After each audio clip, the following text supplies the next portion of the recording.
tem sido o seu processo de chegar aos 30 anos? Gente, sejam bem-vindos ao segundo Falei Bela. Hoje eu trouxe um tema polêmico, tá? Pelo menos pra mim, eu não sei pra você que tá aí me assistindo. É um tema que eu já escrevi também no meu Substack, inclusive eu vou deixar aqui nos comentários depois pra quem tiver interessado, dar uma olhada em outros textos. Mas esse tema é um tema que me pega em vários sentidos, não só porque eu tô chegando nos 30, né? Eu chego no ano que vem, mas eu acredito também que pegue pra muita gente, porque a sensação que dá é que quando a gente tá chegando nessa fase é um vai ou racha gigantesco e muitas coisas passam pela nossa cabeça. Mas hoje a ideia é a gente conversar de uma maneira leve, se possível, sobre isso e ir batendo esse papo mesmo à vontade, enquanto você aí tá do outro lado fazendo outras coisas, mas escutando o que eu tô falando aqui. Eu acho que o melhor ponto de partida para falar sobre esse assunto, pelo menos para mim, é que quando é mais jovem a gente sempre pensa, né? Como será que eu vou estar quando eu tiver 30 anos? Como será que eu vou estar no sentido de carreira? Como será que eu vou estar no quesito pessoal? Enfim, muitas coisas passam pela nossa cabeça e a gente não sabe responder, mas a gente acaba se baseando muito naquilo que a gente tem como referência, né? Que são os nossos pais, os nossos avós e por aí vai. Como eu disse para vocês no vídeo anterior, os meus pais engravidaram cedo, então eu lembro dos meus pais completando 30 anos. Eu tinha por volta ali de uns 10 anos, mais ou menos. Então eu lembro desse momento e eu lembro de como eles estavam quando eles tinham essa idade. E é aí que vem um dos maiores referenciais que a gente tem, que eu sinto que é uma coisa que assombra muito essa galera que tá agora completando os 30 anos ou que acabou de passar dos 30, que é aquele idealzinho, né? De, nossa, eu vou chegar aos 30 anos, provavelmente com uma casa, um carro na garagem, um emprego estável, casado, filhos e por aí vai. E aí a gente acaba sofrendo muito, né? Por antecipação, até antes mesmo de chegar nos 30, mais ou menos perto, porque a gente, conforme a gente vai se aproximando, a gente percebe que isso não aconteceu, né? E aí a gente vai entrando num misto de depressão com ansiedade, do tipo, meu Deus do céu, eu não alcancei nada daquilo que eu pensei que fosse alcançar quando eu tinha 20 e poucos anos. E isso é tudo uma loucura, né, gente? Porque é claro que eu acredito que a maioria das pessoas que esteja nesse mesmo barco que eu, ou seja, essa galera de 98, 97, 96, então nem se fala, eu acredito que a gente entenda que hoje em dia a diferença é muito grande, né, sobre as opções que a gente tem enquanto adulto. Então, pensando do ponto de vista dos nossos pais, tudo já era muito imposto, né, de certa forma. Eles trabalhavam muito e também não tinha muita coisa a mais para fazer, essa sensação que eu tenho. Que eles não se questionavam muito sobre outras opções e também não era incômodo seguir aquilo que a cartilha mandava. E eles foram nesse ritmo e tá tudo certo. Eu não sinto que a maioria das pessoas que são de uma geração anterior se incomodam, se arrependem de algumas coisas. Talvez sim, mas eu sinto que muitos deles não. E tá tudo bem. Só que, conforme as gerações vão mudando e chega a nossa vez, parece que vira uma loucura, porque a gente tem um mundo de opções. E ao mesmo tempo em que isso é libertador, porque a gente pode escolher o que quer fazer, dá um desespero porque a gente não sabe exatamente o que quer fazer.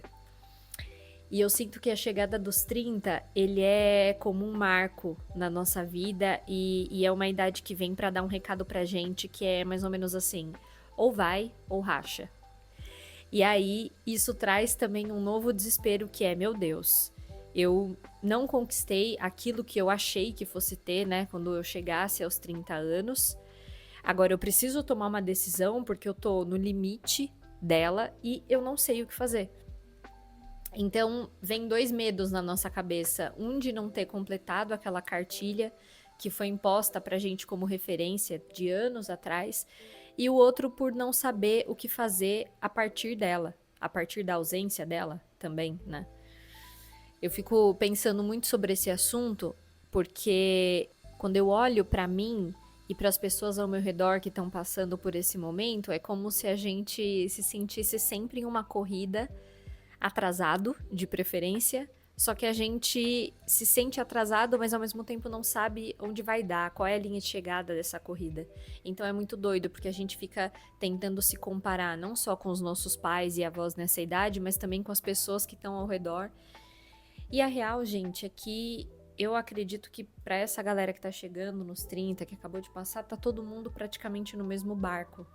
Uns avançaram em algumas outras coisas, outros não, mas a sensação que dá é que tá todo mundo junto nessa, se questionando se as decisões que foram tomadas até agora estão certas ou não.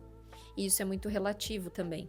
Porque quando eu olho pra mim, por exemplo, eu sinto que as decisões que foram tomadas até aqui sempre foram boas decisões, decisões acertadas. Mas não necessariamente são as decisões que me fizeram mais feliz. E aí, conforme eu fui chegando nos 30, eu fui fazendo esse questionamento pra mim mesma. E aí? Já que é esse o vai ou racha todo que você tá dizendo pra você mesma, então vamos lá, tome uma decisão. Faça agora a pergunta: você está feliz? Você está satisfeita com a pessoa que você é hoje? Sim ou não? Se sim, ótimo, toca o barco. Se não, eu sinto em dizer, mas você vai ter que tomar uma atitude, porque você tá chegando no limite pra fazer isso. E é claro que não é um limite. É muito cruel a gente pensar que os 30 anos ele é o limite pra gente fazer algumas escolhas na vida, porque a vida ela vai muito além disso, muito além dos 30, dos 40 anos. Então é muito ruim a gente pensar, só que de uma certa maneira isso foi bom pra mim, porque eu coloquei definitivamente esse limite no sentido de, olha, você vai ter que tomar uma atitude, é agora ou nunca, vai. E eu fiz as mudanças que pra mim foram as melhores possíveis, principalmente pensando no sentido de carreira, em que eu entendi que eu não era 100% satisfeita naquilo que eu estava fazendo. E por mais que eu fizesse tudo certo e, como eu disse, tomasse essas decisões que são acertadas, eu não conseguia me admirar enquanto pessoa. E isso muda muito a vida da gente como um todo, muda o nosso bem-estar, muda tudo. Enfim, eu tomei essa decisão e eu sinto que muitas pessoas ao meu redor também passam por isso, um pouco antes de eu me questionar muito sobre o que fazer da vida, quem eu queria ser. Eu via as pessoas ao meu redor fazendo várias mudanças e eu sempre admirei muito isso. Então, eu tinha muito medo de mudar, porque eu não sei, acho que talvez seja a minha necessidade de ter sempre controle sobre as situações, e nesse caso não tenho controle de nada, né? A partir do momento em que eu decido mudar, tudo é novo. Isso me afligia muito, mas eu sinto que todas as pessoas ao meu redor conseguiram de uma certa maneira fazer esse movimento, principalmente aquelas que não estavam felizes. Isso foi um impulso para eu entender que aquilo cabia para mim também, que eu tinha o direito de fazer essas mudanças. E esse vídeo, gente, ele entra hoje para encorajar também algumas pessoas que estão nessa mesma fase e que sentem esse aperto, né? Essa coisa do eu vou ou eu fico. Se eu ficar, eu não vou estar 100% feliz. Se eu for, talvez eu fique, talvez não. Então, eu acho que a melhor coisa que a gente pode fazer é provocar uma mudança, porque do jeito que tá, já não tá bom. Então, a gente só tem a ganhar do outro jeito, entende?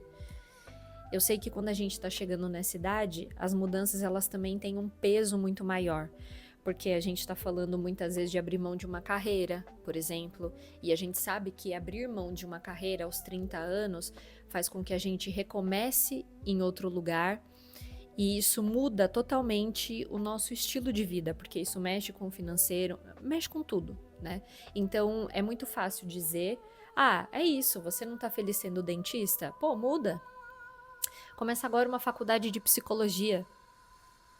Assim, eu admiro muito as pessoas que conseguem fazer isso, mas eu sei que é muito difícil. Então, eu não quero estar aqui para dizer para você que é tudo muito fácil, bora lá, vamos fazer isso aí acontecer, porque é isso mesmo. Mas eu tô dizendo que a gente tem o direito de se questionar sobre o que faz a gente mais feliz e de ir atrás disso, sabe? Outro ponto também que me chama muita atenção é que talvez para as mulheres essa crise dos 30 ela bata muito mais forte do que para os homens. E se eu tiver errado, eu quero que vocês comentem aí também pra gente falar sobre. Mas é muita coisa, né? Ao mesmo tempo. Então, a gente chega aos 30 e aí, às vezes, a gente se questiona sobre o que a gente entendeu que seria um futuro profissional ideal. E aí, vamos supor que eu falo, nossa, eu cheguei à conclusão de que não é isso. Tá, eu preciso recomeçar. Cara, são muitos recomeços, né? Eu pensava muito nisso no meu processo de decisão também, que eu falava, passei anos com uma profissão, trabalhando muito por aquilo, construindo algo que é muito legal. E aí agora eu entendi, na verdade eu nem entendi, eu aceitei que realmente não é isso que me faz feliz. Tá, então eu vou mudar, mas eu vou mudar na casa dos 30 anos, começar tudo do zero. Quando será que eu vou estar em uma posição confortável de novo no meu trabalho? Daqui 5 anos? Não sei. E aí entra também aquela coisa, né, de filhos. É tudo muito, né, gente? São muitas decisões ao mesmo tempo para tomar. A impressão que dá é que quando a gente chega ali na casa dos 28, mais ou menos, janela ali de 28 até 35, as coisas passam assim e você já tem que ter a vida decidida, porque senão um bonde atrás do outro vai passar e você vai perder todos eles. E aí isso inclui vida profissional, filhos, casamento, tudo, né? Estabilidade financeira. E, cara, eu sei que é muito difícil mesmo. A ideia de trazer esse vídeo aqui não é também trazer uma solução definitiva, até porque eu não tenho. Qual é a solução definitiva, né, pra gente que tá sofrendo aí na casa dos 30? Não existe, mas é olhar pra gente também com um pouco mais de carinho e acredito que também começar a aceitar que aquele comparativo que a gente faz com os nossos pais, os nossos avós, enfim, pessoas que há 30 anos atrás tinham 30 anos, a gente precisa começar a aceitar que a realidade não é a mesma, sabe? Não adianta a gente sofrer porque a gente chegou aos 30 anos e não tem uma casa própria, sabe? Sofrer porque a gente chegou aos 30 e não tem um carro na garagem, e não tem um filho, e não é casado. Não adianta, a realidade é outra. É muito mais leve quando a gente aceita isso. E aí, o que eu diria é para, se possível, se você puder deixar isso de lado e só focar no segundo problema, que é se questionar: eu estou feliz com quem eu sou? Eu quero mudar? Sim ou não? Eu acredito que a gente consiga dividir em dois o peso dessa grandiosidade que é completar os 30 anos e que a gente consiga levar isso com mais leveza e talvez chegar a uma resposta. Pelo menos para mim foi assim e tem sido. Tem dias que bate mais essa sensação de desespero, mas tem dias que bate menos. E eu olho ao redor e eu vejo que para muita gente é assim e tá tudo bem. Então, quanto mais a gente normalizar isso, melhor. E lembrar também que esse é um lembrete que eu falo para mim praticamente todos os dias. Não sofra por aquilo que você não quer. Mais uma dica para você deixar esse comparativo de anos atrás de lado. Não tem por que você sofrer porque você não tem uma casa própria, um carro na garagem, se você não dá a mínima importância para isso. Então você tá medindo um sucesso por uma régua que nem é sua, sabe? Não faz sentido. Fique inquieto com a sensação de perceber que talvez você não esteja feliz da maneira que tá e tente fazer isso por você, tente mudar, tente ir atrás de alguma coisa que te faça melhor, seja no caminho profissional, afetivo ou qualquer que seja ele, tá bom? Bom, gente, é isso, eu espero que vocês tenham gostado, esse foi o nosso segundo vídeo, até domingo tem mais, então eu espero ver vocês muito em breve, tá bom? Um beijo. Tchau!